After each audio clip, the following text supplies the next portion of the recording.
WADR, promoting dialogue.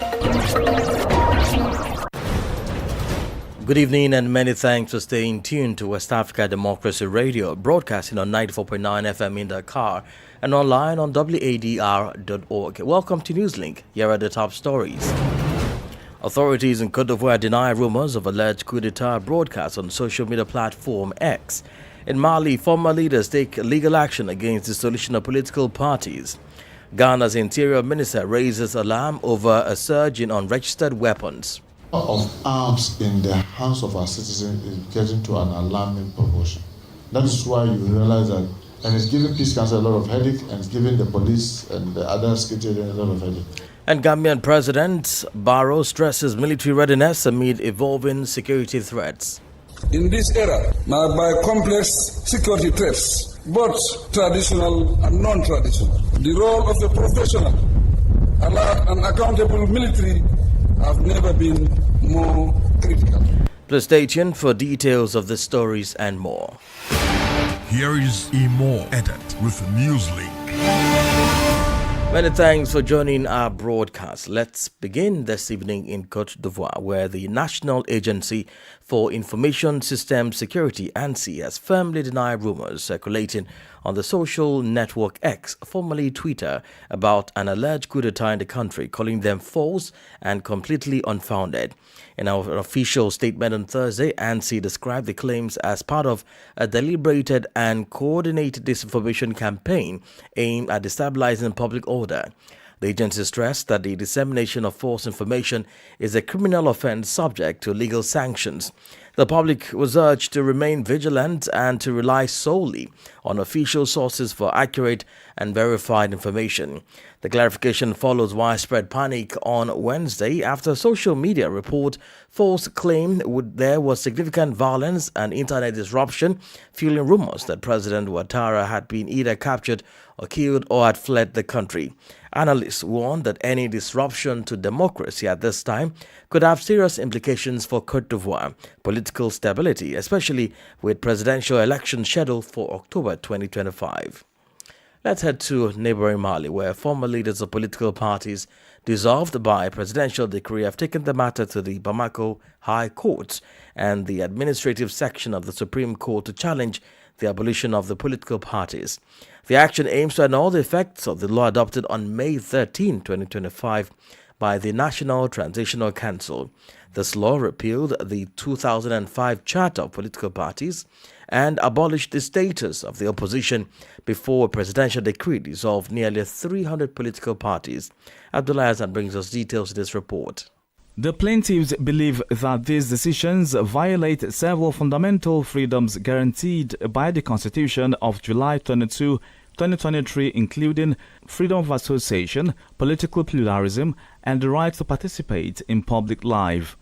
Their lawyers have petitioned the Constitutional Court to rule on the conformity of this text with the Basic Law. At the same time, a criminal complaint was filed against two members of the CNT accused of issuing death threats and public insult via voicemail. This complaint was forwarded to the National Cybercrime Unit. According to the Constitution, the individuals concerned do not benefit from any immunity. While a decree of May 2024 had already suspended political activities, the formal dissolution of May 2025 marks a deeper rupture, closure of headquarters, banning of symbols, freezing of resources, and uncertainty about a possible return to political pluralism. A monitoring committee has been established to inform the public of the progress of the appeals. Its members claim not to defend any partisan interests, but to emphasize that democracy is based on freedom of organization and diversity of opinion. The government, for its part, announced that it was working on a new charter for political parties without specifying its content or timetable. Abdullah Hassan filed that report in gaining the appeals chamber of the Court for the Repression of Economic and Financial Offences, CREF, on Thursday, delivered its verdict in a case involving former President of the National Assembly Amadou Damaro Camara. Judge Dai Mara declared the appeals admissible and partially overturned the lower court's decision, particularly concerning the public prosecution. Nadia Detete completes the story. The Appeals Court Chamber of the Court for Repression of Economic and Financial Offences, CRIF, however, upheld the conviction of Amadou Damaro Camara for embezzlement of public funds and acts akin to corruption. He was sentenced to 3 years and 6 months in prison, along with a fine of 5 million Guinean francs. Additionally, the court ordered him to pay 1 billion Guinean francs in damages to the Guinean state. Taking into account the time already served in pre-trial detention, Camara could be released in approximately 5 months based on the remaining duration of his sentence. This ruling sends a strong message to political figures in Guinea, which is being ruled by Mamadou Doumbouya, that corruption and embezzlement will not be tolerated regardless of one's status or position. It reinforces the importance of accountability and transparency in government, potentially deterring future misconduct. The military in Guinea has severally reiterated its commitment to holding public officials accountable in order to restore public trust in governance. However, the ongoing political instability raises questions about the long-term effectiveness of such measures in curbing corruption and ensuring justice for all citizens. Nadi Tete filed a report. Ghana's Interior Minister Mohamed Mubarak Muntaka has voiced serious concerns about what he says is a rising influx of arms and ammunition into Ghana, many of which remain unregistered and untraceable. Speaking during a working visit to the northern region, the minister highlighted the growing threat that unlicensed firearms pose to national security.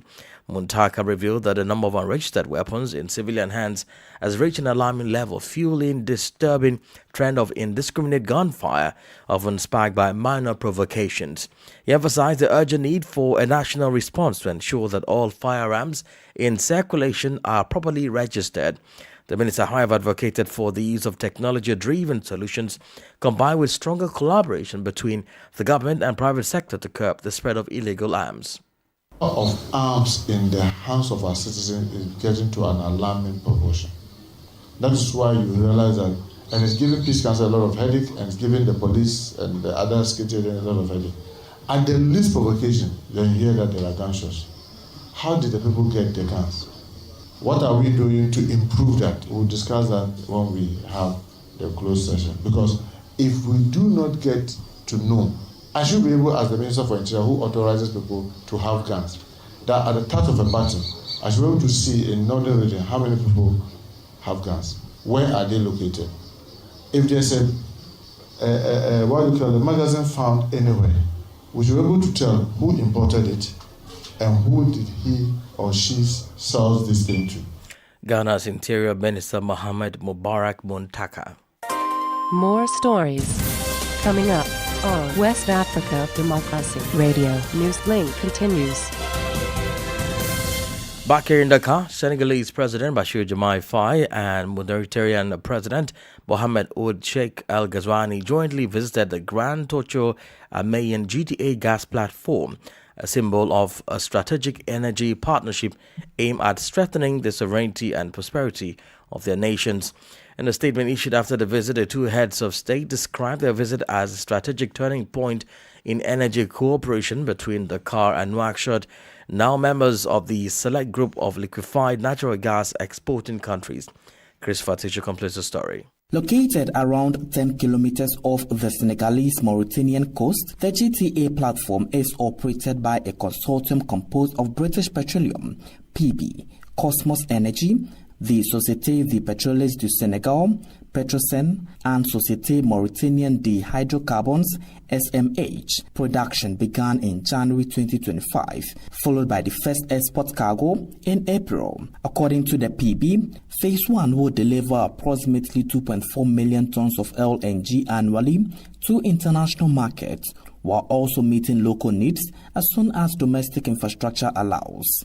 Classified as a project of strategic interest by both governments, GTA is taking place at a depth of more than 2,800 meters. Since 2017, more than 3,000 local jobs have been created and approximately 300 sub-regional companies have been mobilized.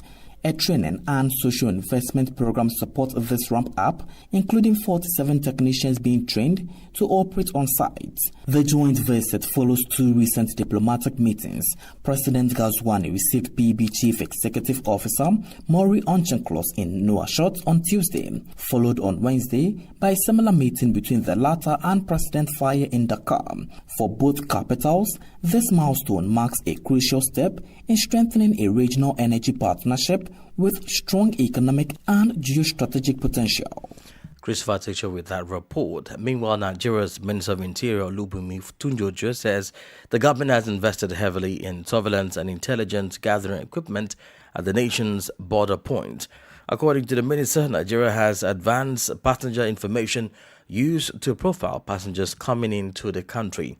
Tunjojo noted that the API was used to query the passenger records, antecedents, and travel history, adding that the country is now an international obligation to their international colleagues by being able to uphold the tenets of the UN resolution of the API solution that they have at the moment.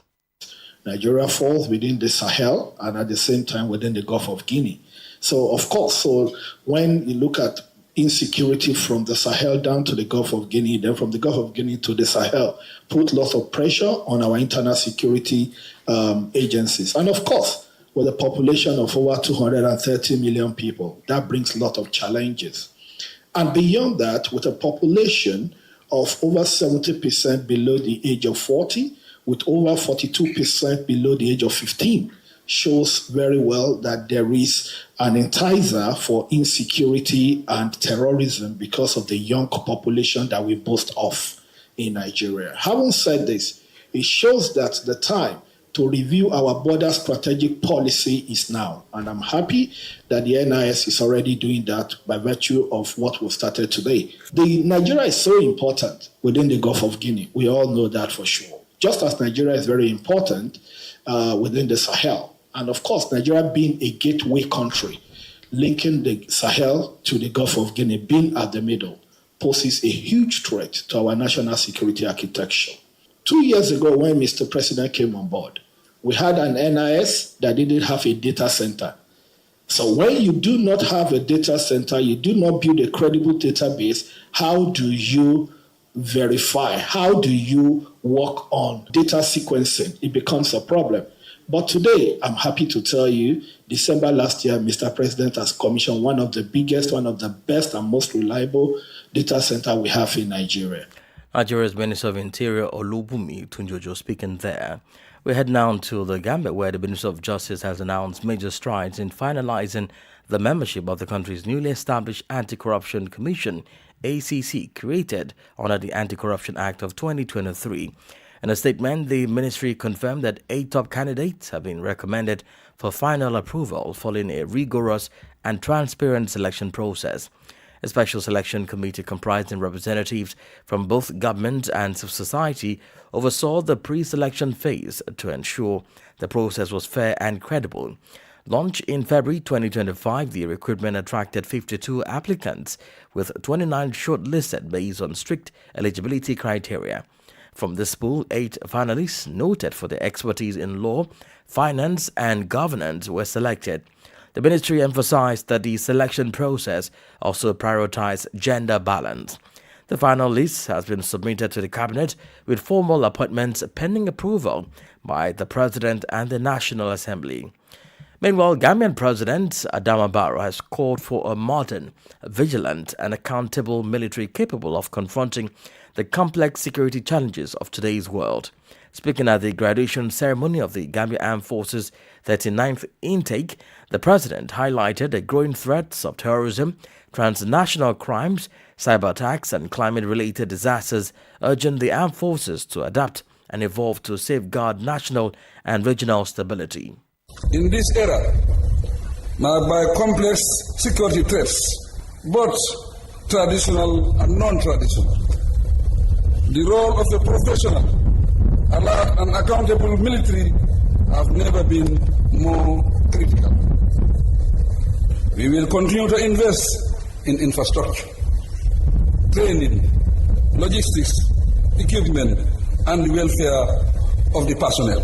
In accordance with our democratic values, our defense transformation agenda is rooted in transparency, accountability, and respect for civilian oversight. You must remember as well that it calls for discipline in action, humility in leadership, and adhering to the principles of democracy, rule of law, and human rights. As you wear the uniform of our armed forces, never forget that you are defenders of our territorial integrity and guardians of the ideals upon which our republic is anchored. President Adama Barrow of the Gambia. You're listening to Newslink on West Africa Democracy Radio 94.9 FM Dakar and online wadr.org. Here is a reminder of our top stories. Authorities in Côte d'Ivoire deny rumors of alleged coup d'etat broadcast on social media platform X. In Mali, former leaders take legal action against dissolution of political parties. Ghana's interior minister raises alarm of a surge in unregistered weapons. Gambian President Barrow stresses military readiness amid evolving security threats. And still ahead in the news, we do have a guest interview and sports update. Please stay with us. West Africa Democracy Radio. It's you speaking. Well, don't forget, we are streaming live on wadr.org and also join our live streaming on YouTube and Facebook. The Burkinabe President Ibrahim Traoré on Thursday launched the 2025-2026 agricultural campaign in Bobo-Dioulasso by handing over to producers a large batch of agricultural and fishing input and equipment worth 104 billion CFA francs, aimed at modernizing and intensifying national production. Augustin Kuri provides us with the details in this report. According to the presidency of FASO, this is a significant batch of equipment intended for the modernization and intensification of agricultural production. This agro-pastoral equipment is estimated at 104 billion CFA francs, approximately $179 million. These include 608 tractors, 485 motor pumps, 1,102 motor cultivators, 150 multipurpose grinders, and 10 sweet potato processing units. The lot also indicates 70,000 tons of mineral fertilizers and 14,631 tons of organic fertilizers. In addition, there are rolling stock, including 17 trucks, 36 vehicles, and 1,033 motorcycles for field agents. In the field of fish farming, 935 floating cages are made available to producers. On the livestock side, this involves 66,952,895 doses of veterinarian medicines, 31,851.5 liters of phytosanitary products, 11,169.5 tons of spal feed, and 15,000 tons of plant feed. According to the authorities, they will help modernize and increase agricultural and fisheries production for the 2025-2026 agricultural campaign. Augustin Coley filed that report. In Liberia, the Armed Forces has activated the 1st Armored Reconnaissance Battalion and the Signal Unit, marking a pivotal moment in the evolution of the country's military capabilities. The activation ceremony held at the Barclay Training Center in Monrovia symbolizes a renewed commitment to operational readiness and the overall strengthening of the armed forces. This activation represents an essential step towards bolstering the operational readiness of Liberia's military forces. WDL's Monrovia correspondent Ibrahim Parker reports. With the introduction of reconnaissance capabilities, the battalion is set to boost surveillance and intelligence gathering on both land and in the air, equipped with advanced armored vehicles and drones. These specialized teams will act as the eyes and ears of ground and coast guide operations, directly informing military strategy. The creation of a new signal company also highlights the growing importance of secure and reliable communication in modern warfare. This unit will keep forces connected, informed, and well-coordinated essential for mission success. At the activation ceremony, Major General Davison Follett, Chief of Staff of the Armed Forces of Liberia, stressed the need for all military components to be operationally ready. In upholding the standards and professionalism of our Army, we intend, under our administration, to have a military that is of standard and not only carrying the name as a force for good. Deputy Minister for Administration at the Ministry of National Defense, Dr. Lamin, said the activation of these units reflects Liberia's commitment to building a military force that is alert, capable, and responsive to today's threats. The activation of this company is starting to the CRC goal and vision for the military. Liberia is a product of peacekeeping because we grew out of peacekeeping to end our conflict, and now we are a troop contributing country to peacekeeping. The establishment and activation of these units align with the vision of creating a modern, self-sufficient, and service-oriented armed forces, ensuring that Liberia is well prepared to face the complexities of contemporary security challenges. For Newslink on WADR, Abraham Parker, Monrovia. Politics, analysis on major news, social matters, and all. This is A Guest. In our guest interview segment, we'll take you back to Ghana, where suspended Chief Justice Gertrude Tokono is pushing back against efforts to investigate her over multiple petitions. She has filed an interlocutory injunction at the Supreme Court in an attempt to suspend the work of a 5-member committee set up by President John Mahama.